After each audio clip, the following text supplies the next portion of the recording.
রামিসার ব্যাপারেও 24 ঘন্টার ভিতরে আসামি গ্রেফতার হয়েছে এবং তার রামিসার যে প্রধান আসামি দর্শক তার নাম সম্ভবত সোহেল খান, তার স্ত্রী সহ তাদেরকে গ্রেফতার করা হয়েছে। 164 স্টেটমেন্ট দিয়েছে, জবানবন্দি দিয়েছে মূল আসামি। আমরা এইটুকু এসিউরেন্স দিতে পারি, আমাদের পক্ষ থেকে সংক্ষিপ্ত সময়ের ভিতরে সুষ্ঠু তদন্ত করে চার্জশিট দাখিল করা হবে। বিচারের দায়িত্ব আদালতের।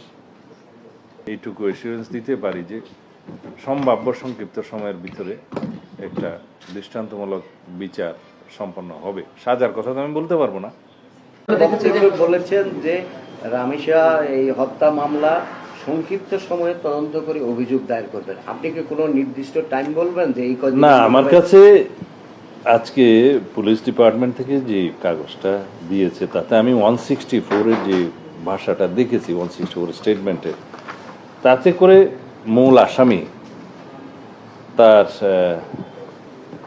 যে সহযোগী আসামি তার স্ত্রীকে সহ এখানে যে স্টেটমেন্টটা দিয়েছে, তাতে করে on the basis of this 164 statement এবং আরও সংক্ষিপ্ত তদন্ত যেটা করতে হয় করে চার্জশিট দাখিল করাটা খুব বেশি দিন লাগবে না।